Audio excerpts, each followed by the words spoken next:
Je m'appelle Jean-Pierre Bénédicte et j'ai 96 ans. À cet âge-là, on découvre des choses qu'aucun médecin ne vous explique, qu'aucun livre ne prépare.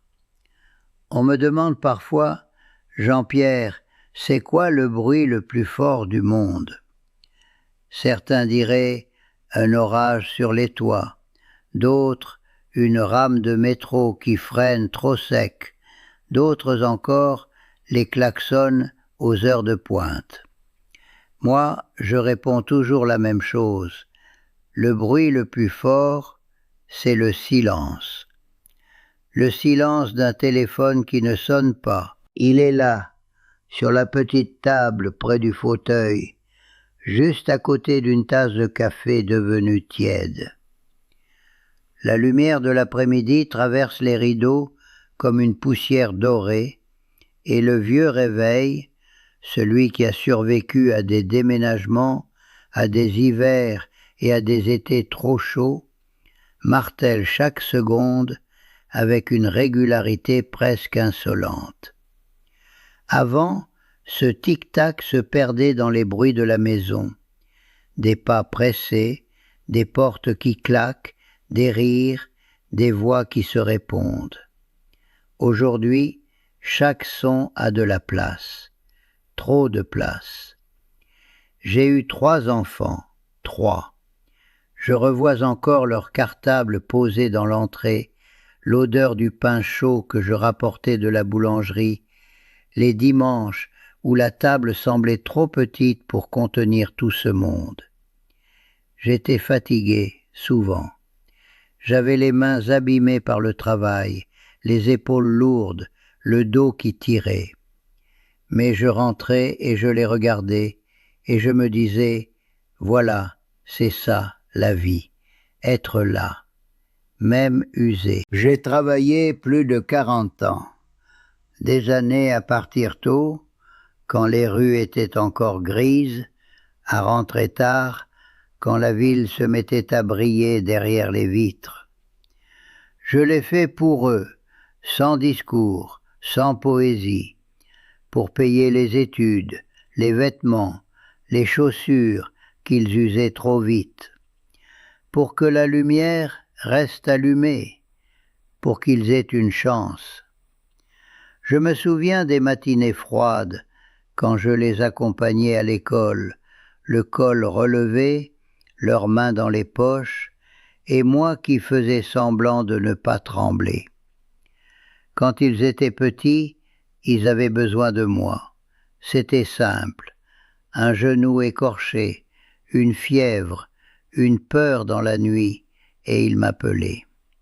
Je me levais sans réfléchir, je ne comptais pas. Un père, à l'époque, ne se demandait pas s'il faisait bien. Il faisait, il portait, il tenait. Puis le temps a fait son travail, tranquillement, comme il le fait toujours. Ils ont grandi, ils ont pris leur route, d'abord les études, puis le travail, puis leur famille, leurs agendas, leurs urgences. Je me suis dit que c'était normal. Je me suis répété que c'était la preuve que je n'avais pas échoué. Qu'un enfant qui s'en va, c'est aussi un enfant qu'on a réussi à élever. Au début, ils appelaient souvent, 1 fois par semaine, parfois plus, puis les appels se sont espacés. Un message ici, une visite là, quand ils pouvaient. Et puis, sans que je puisse dire exactement quand, le silence s'est installé. Un silence poli, presque invisible. Un silence qui n'insulte pas, mais qui blesse quand même. À Noël, parfois, un texte rapide, « Joyeux Noël, papa », et mon cœur, idiot, s'accrochait à ces 3 mots, comme à une couverture dans le froid. Pendant un temps, j'ai appelé, souvent, trop. Je composais leur numéro lentement, comme si la lenteur pouvait changer le résultat. Je tombais sur la messagerie et je laissai cette phrase que j'ai répétée 100 fois. « Bonjour, c'est papa.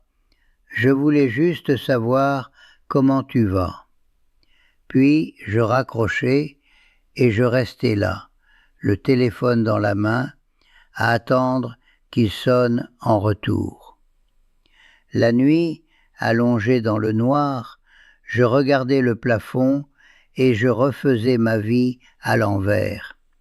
Peut-être que j'ai été trop dur, peut-être que j'ai travaillé trop, peut-être que je n'ai pas assez dit « je t'aime ».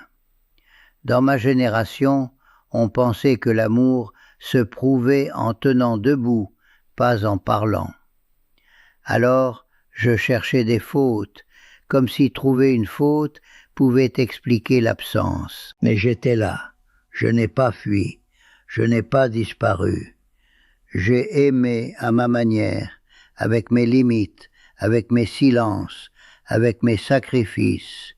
Et pourtant, je me suis retrouvé à compter les jours sans appel, à écouter ce téléphone muet comme on écoute une porte qu'on espère voir s'ouvrir. Assis dans mon fauteuil, je regardais la lumière changer, les heures passer, et je me rendais compte que je n'attendais plus une conversation, j'attendais une preuve que j'existais encore pour eux, tandis que le silence, lui, continuait de parler. Aimez et abonnez-vous. Ici, nous préservons la sagesse que le monde moderne tente d'effacer, que seuls ceux qui cherchent la vérité restent, tandis que le silence, lui, continuait de parler, plus fort que n'importe quelle voix humaine, plus persistant que le bruit des voitures qui passent au loin ou que le murmure discret de la ville derrière mes fenêtres. Les jours ont commencé à se ressembler d'une manière que je n'aurais jamais imaginée autrefois. Le matin, je me levais lentement, je faisais chauffer de l'eau, je préparais mon café comme je l'ai toujours fait, avec des gestes précis, presque mécaniques. Avant, ces gestes faisaient partie d'un rythme vivant. Maintenant, ils semblaient flotter dans un temps plus vide, plus étiré.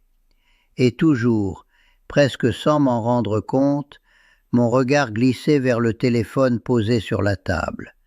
Pas de notification, pas d'appel manqué, rien. Au début, ce rien me faisait mal, comme une petite blessure quotidienne. Ensuite, il s'est transformé en habitude. Et c'est peut-être ça le plus inquiétant, quand l'absence cesse de surprendre et devient normale. Quand le silence cesse d'être un choc et devient une compagnie. Je me suis surpris, un matin, à garder le téléphone dans la main plus longtemps que nécessaire, comme si sa simple présence pouvait empêcher l'oubli, comme si, en étant prêt à répondre à chaque instant, je pouvais rester présent dans leur vie, même à distance. Et c'est là que j'ai commencé à comprendre quelque chose que je refusais d'admettre depuis longtemps. Je n'appelais pas seulement pour parler, j'appelais parce que j'avais peur. Peur qu'un jour, si je cessais de composer leur numéro, ils cesseraient complètement de penser à moi. Peur de devenir un souvenir flou, une figure du passé, rangée quelque part entre une vieille photo et une fête de famille oubliée. À 96 ans, ce genre de peur n'a rien de dramatique en apparence, mais elle s'installe profondément, silencieusement, comme l'humidité dans les murs d'un vieil appartement. Les nuits étaient les plus difficiles. La ville se calmait, les lumières des immeubles s'éteignaient une à une, et le silence prenait toute la place. Je restais allongé, les yeux ouverts, à repasser les années comme on feuillette un album trop fragile. Est-ce que j'ai été trop exigeant? Est-ce que j'ai travaillé trop dur? Est-ce que j'ai confondu devoir et tendresse? Dans mon époque, un père ne parlait pas beaucoup de ses émotions. Il construisait, il protégeait, il supportait. On pensait que c'était suffisant. Et pendant que je me posais ces questions, je continuais à faire la même chose, appeler, attendre, espérer. Un après-midi, après plusieurs sonneries sans réponse, la messagerie s'est enclenchée encore une fois. J'ai entendu ma propre voix laisser un message, douce, presque prudente. « Bonjour, c'est papa. Je voulais juste prendre de vos nouvelles. » J'ai raccroché et, pendant quelques secondes, j'ai gardé le téléphone contre mon oreille, même après la fin de l'appel, comme si le silence pouvait soudain se transformer en réponse. Puis, j'ai lentement baissé la main et j'ai regardé l'appareil. Vraiment regardé. Pas comme un objet, mais comme un témoin. Et ce que j'ai ressenti à cet instant n'était pas seulement de la tristesse, c'était une forme de honte silencieuse. Non pas d'être seul, mais d'avoir laissé ma dignité dépendre d'un son. Je me suis vu de l'extérieur, comme un vieil homme assis dans un fauteuil, toujours disponible, toujours en attente, toujours prêt à répondre au moindre signe. Et j'ai compris que, sans le vouloir, j'avais construit toute ma journée autour d'une éventualité. Une sonnerie, un message, un rappel. C'était comme si ma vie s'était mise en pause, suspendue à quelque chose que je ne contrôlais pas. Et plus je les appelais avec une voix douce, un peu triste, plus je sentais que je devenais, malgré moi, une présence lourde dans leur esprit. Non pas par manque d'amour, mais parce que la solitude insistante fatigue, même à distance. Cette pensée m'a traversé lentement, sans colère, sans reproche, mais avec une clarté douloureuse. Je ne voulais pas être un poids. Je ne l'avais jamais été lorsqu'ils étaient enfants, et je refusais de le devenir maintenant, à la fin de ma vie. Cette idée s'est installée en moi avec une calme étrange, presque lucide. Et ce jour-là, en reposant le téléphone sur la table, j'ai ressenti pour la première fois que le problème n'était pas seulement leur silence, mais le fait que toute mon existence s'était mise à attendre qu'ils se brisent. Mais le fait que toute mon existence s'était mise à attendre qu'ils se brisent, comme si chaque journée dépendait d'un simple son, d'une vibration, d'un signe venu de l'extérieur pour me rappeler que j'avais encore une place quelque part. Cette prise de conscience ne m'a pas frappé comme un éclair, elle s'est déposée lentement, presque avec douceur, au fil des heures qui ont suivi. Je suis resté assis longtemps dans mon fauteuil, les mains posées sur les accoudoirs, à regarder la lumière changer sur le parquet, et pour la première fois depuis des années, je n'ai pas tendu la main vers le téléphone. Le geste était pourtant inscrit en moi, automatique, presque invisible. Mais ce jour-là, quelque chose a retenu mes doigts. Le lendemain matin, en me levant, j'ai ressenti ce réflexe familier. Prendre le téléphone, vérifier, composer un numéro. Je me suis arrêté à mi-chemin. J'ai regardé l'appareil, puis ma propre main, légèrement tremblante, et je l'ai reposée sur la table. Sans colère, sans décision spectaculaire, juste un petit arrêt dans une habitude devenue trop lourde. Les premières journées ont été étranges, comme si le temps lui-même ne savait plus comment s'organiser sans cette attente constante. Il y avait des silences plus longs, plus visibles, mais aussi quelque chose d'inattendu, une forme d'espace. Un espace que je n'avais pas remarqué auparavant, parce qu'il était toujours rempli par l'anticipation. Je me suis mis à observer des choses simples, le bruit de l'eau qui chauffe, le craquement du bois du meuble quand la température change, le passage d'une voiture dans la rue, des détails insignifiants peut-être, mais qui reprenaient soudain une présence que j'avais oubliée. Avant, tout cela existait déjà, mais mon esprit était ailleurs, suspendu à une sonnerie qui ne venait presque jamais. Un après-midi, je suis sorti marcher, lentement, comme toujours, en prenant appui sur la rampe de l'escalier, puis en franchissant la porte de l'immeuble avec précaution. L'air extérieur avait cette fraîcheur discrète que j'avais cessé d'apprécier. Les gens passaient, occupés, pressés, vivant dans leur propre trajectoire. Personne ne me connaissait, personne ne savait que j'avais passé des années à attendre un appel. Et curieusement, cela ne m'a pas blessé. Cela m'a apaisé. Je me suis assis sur un banc, observant simplement la vie continuer. Des conversations, des rires, des pas réguliers sur le trottoir. Tout avançait naturellement, sans pause, sans dépendre d'un téléphone posé sur une table. Et c'est là que j'ai compris une chose plus profonde encore. Je n'attendais pas seulement mes enfants.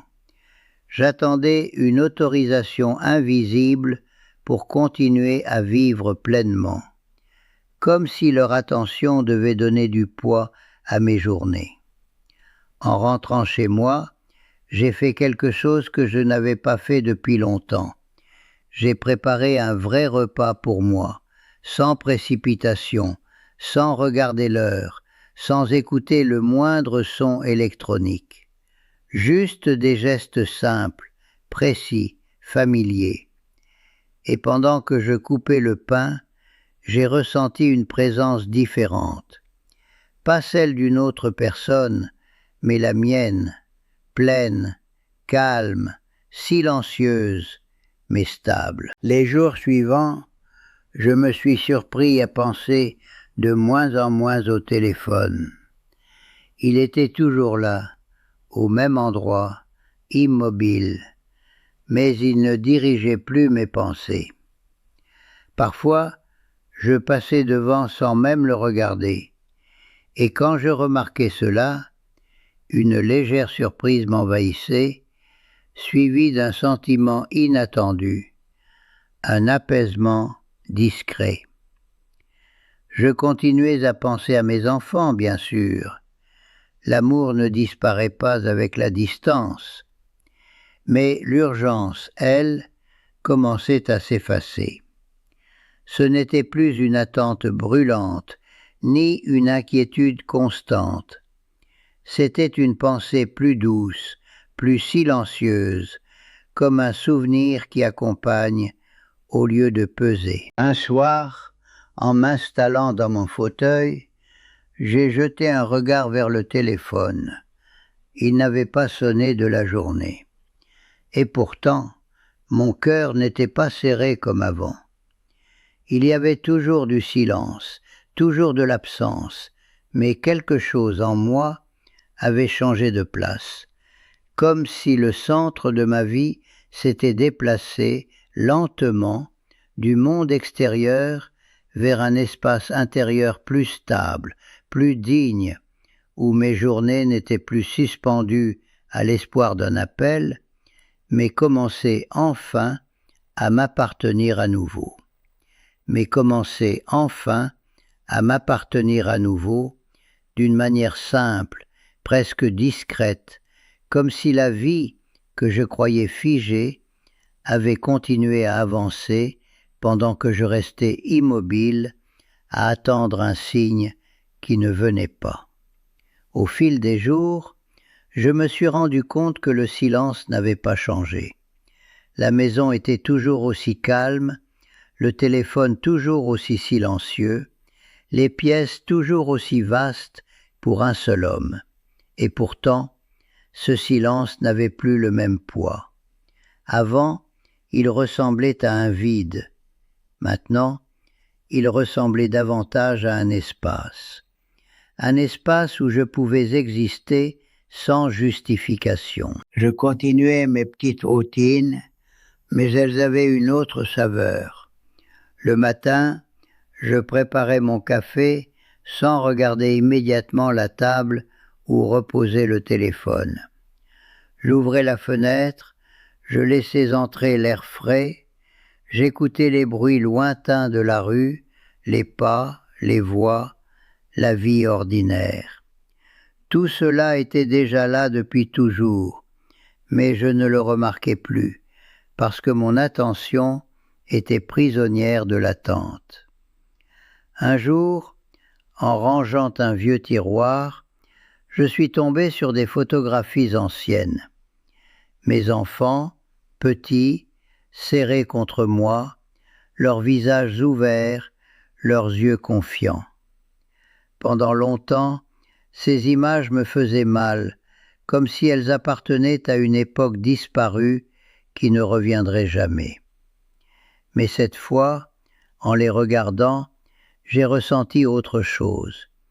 Pas de regret brûlant, pas de tristesse aiguë, seulement une reconnaissance calme. Ces moments avaient existé, ils étaient réels. L'amour avait été réel. Le silence présent ne pouvait pas effacer des années entières de présence, d'efforts, de sacrifices silencieux. J'ai compris alors que l'absence actuelle ne redéfinissait pas toute ma vie. Elle n'était qu'une partie, tardive, d'une histoire beaucoup plus longue. Et cette pensée m'a apporté une forme de paix que je n'avais pas connue depuis longtemps. Quelques jours plus tard, le téléphone a sonné. Un son bref, presque inattendu, qui a traversé la pièce avec une netteté étrange. Mon cœur n'a pas bondi comme autrefois. Je ne me suis pas précipité. Je suis resté assis quelques secondes, respirant calmement, avant de me lever lentement. Ce simple délai, autrefois impensable, était déjà une preuve de ce qui avait changé en moi. La conversation a été courte, polie, correcte, des nouvelles simples, des phrases mesurées, rien de profond, rien de douloureux non plus. J'ai répondu avec douceur, sans reproche, sans insister, sans chercher à prolonger artificiellement l'échange.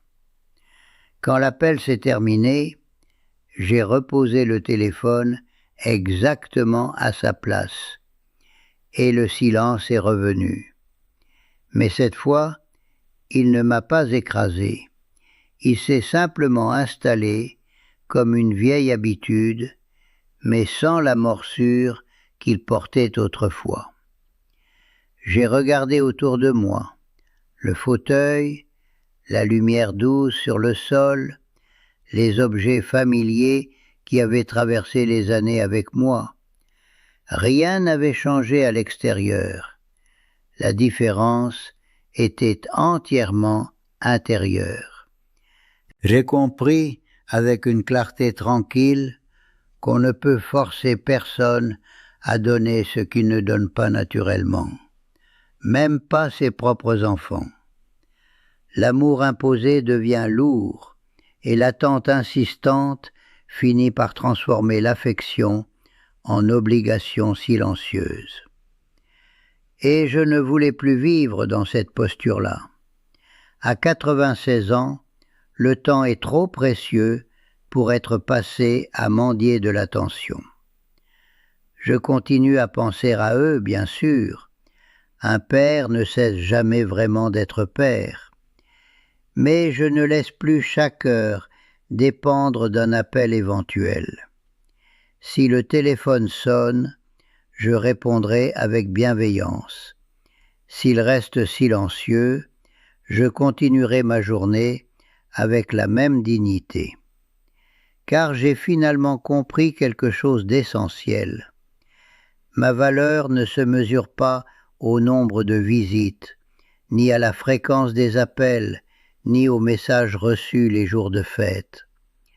Elle se mesure à la vie que j'ai menée, aux responsabilités assumées, à l'amour donné sans calcul. Aujourd'hui, je marche lentement dans mon appartement, je m'assieds, je me lève, je vis à mon rythme. Le téléphone est toujours là, immobile, silencieux la plupart du temps. Mais je ne reste plus face à lui comme un gardien de porte. Je ne vis plus dans l'attente d'un son pour me sentir exister. Je vis simplement. Et si un jour il frappe à la porte, elle sera ouverte, non pas avec désespoir, mais avec calme, parce qu'au lieu de rester dans l'embrasure à attendre qu'on me remarque, j'ai appris enfin à habiter pleinement ma propre présence, dans ce silence devenu moins une absence qu'une forme de paix. Si cela vous a aidé, aimez et partagez. Mieux vaut être seul que mal accompagné. Protégez votre paix.